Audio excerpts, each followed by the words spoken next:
Formula One fans, Friday at Silverstone completely flipped the script, and I'm going to break it all down for you right now. Lewis Hamilton took pole position for the sprint qualifying session right at his home Grand Prix, with just 11 thousandths of a second over the Mercedes of Andrea Kimi Antonelli. And here's the thing.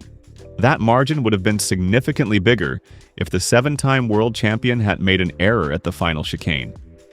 But the real bombshell is that Ferrari actually showed more straight-line speed than Mercedes around Silverstone. That stopped the entire paddock cold, and it pushed even George Russell to publicly state that something didn't quite add up. So what's the secret? A hybrid strategy that's completely different from what Brackley was running. Ferrari and Mercedes built their hybrid maps in totally opposite directions, and Maranello used the boost button on the hangar straight in the third sector with extraordinary results. Antonelli himself admitted that Ferrari made an incredible step forward in a straight line, and they're now matching, if not beating, the Mercedes on raw pace. And if that wasn't enough, a very real war of words broke out between Vasseur and Wolff, with the French team principal firing back hard, saying that when Red Bull or Mercedes develop their car, they're called geniuses. But when Ferrari does it, apparently they're cheating, going as far as raising the accusation of fraud. If you want to stay on top of every update about Ferrari and Formula One, drop a like on the video and subscribe to the channel. Now, let's get into the full breakdown. Let's start with the shocking sprint qualifying result itself. Hamilton delivered what might be the most surprising pole position of the season for Ferrari, with just 11 thousandths over Antonelli's Mercedes. A gap that, without that late chicane mistake from the 7-time champion, could have been considerably larger. This result is a direct contradiction of what everyone expected heading into the weekend. Most people anticipated a round that would highlight the power unit disadvantage of the Maranello engine, especially given the recent Austrian Grand Prix. Ferrari were bracing for a defensive weekend on a circuit that was supposed to expose their weaknesses, but sprint qualifying told a completely different story.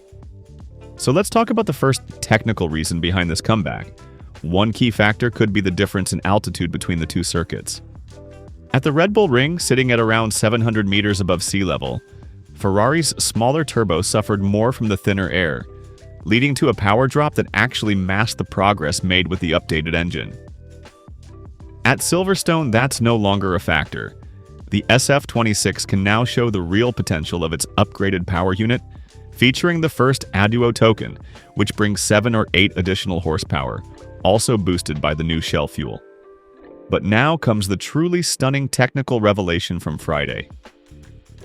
In the central and final parts of the lap, something completely unexpected happened. The SF26 was showing a higher top speed than the Mercedes, and that's the real key behind Hamilton's pole. Ferrari identified a hybrid deployment strategy that turned out to be genuinely effective.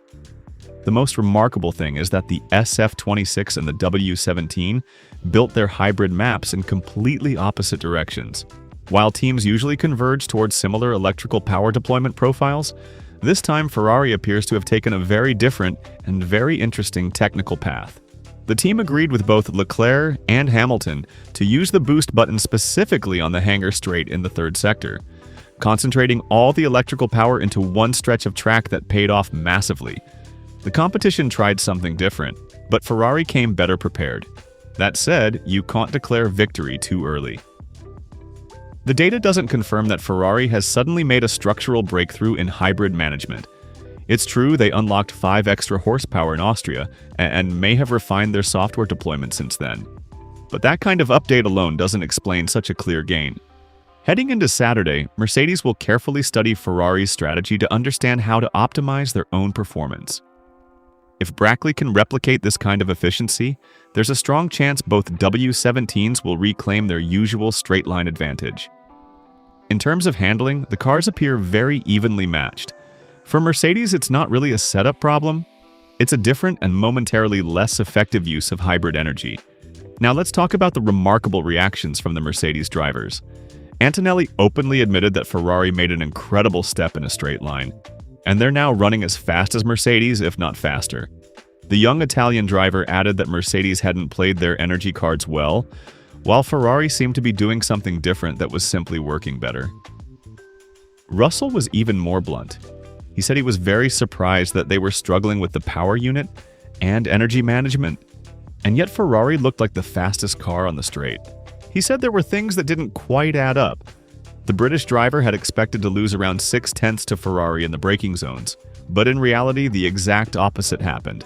Now, let's get to the real political flashpoint of the weekend, a sharp and very tense exchange between Fred Vasseur and Toto Wolff that lit up the press conference. Vasseur didn't hide his frustration over Wolff's insinuations about Ferrari potentially exceeding the budget cap, and he responded with some seriously sharp words. He said he found it rather ironic coming from Toto and Mercedes. When Red Bull develops, or when Mercedes develops, they're called geniuses. When Ferrari develops, apparently they're cheating. Vasseur went further, saying that everyone needs to calm down about this. Ferrari hadn't brought more parts than Red Bull or any other team. He said he didn't know if it was supposed to be a joke, but if anyone genuinely believed Ferrari exceeded the cost cap, then, as far as he was concerned, that was heading into the territory of a fraud accusation. The personal relationship between the two managers, historically considered close friends outside the paddock, appears seriously strained right now. Vasseur also pushed back firmly when asked about his driver's recent form. On the subject of Leclerc, he made a pointed but classy remark, saying that after China and Japan the conclusion was the exact opposite, and two strong races for one driver relative to a teammate doesn't completely redefine the picture. He acknowledged that Charles had struggled a bit more with setup in the last 2 or 3 races, but noted he was on the front row just last week in Austria. On a possible contract extension for Hamilton, Vasseur shut down speculation quickly with a dry remark. He asked who had been talking about an extension. He said he would discuss it with Hamilton, just as he does with everyone, but that Lewis is still under contract and now is not the time to talk about an extension. On the subject of the second Aduo token, Vasseur played it very close to the chest, saying the journalist seemed more informed than him about the timing of the next engine update. He confirmed there would be a power boost when the next unit is introduced, but said it was too early to say when. Looking ahead to the Saturday sprint, the competition will need to work hard to find the right balance of setup and energy strategy, though many changes won't be possible before the Parc Fermé opens again after the sprint itself. Mercedes have everything they need to get back to the front, at least with Antonelli. Russell, on the other hand, had another difficult qualifying session, again struggling with balance and braking, a recurring theme for the British driver, as well as a lack of grip and an inability to get his tires into the right operating window. Red Bull will also have work to do, although Verstappen recovered to a solid 3rd place, well ahead of his practice pace. Racing Bulls had an even stronger Friday, putting both cars inside the top 10. Ferrari will feel the weight of expectation to convert this pole into a sprint victory, especially with very encouraging race pace data from the practice sessions. Silverstone has opened in the most dramatic and unexpected way possible. Hamilton on pole by 11 thousandths over Antonelli. Ferrari faster in a straight line than Mercedes, thanks to completely opposite hybrid maps. The boost button on the hangar straight as a brilliant tactical move. Antonelli and Russell left genuinely puzzled. And then the explosive Vasseur and Wolff exchange, with that incredible line about geniuses versus cheaters, the firm defense of Leclerc, and the clear obligation to turn this pole into a sprint win on Saturday. This one is far from over.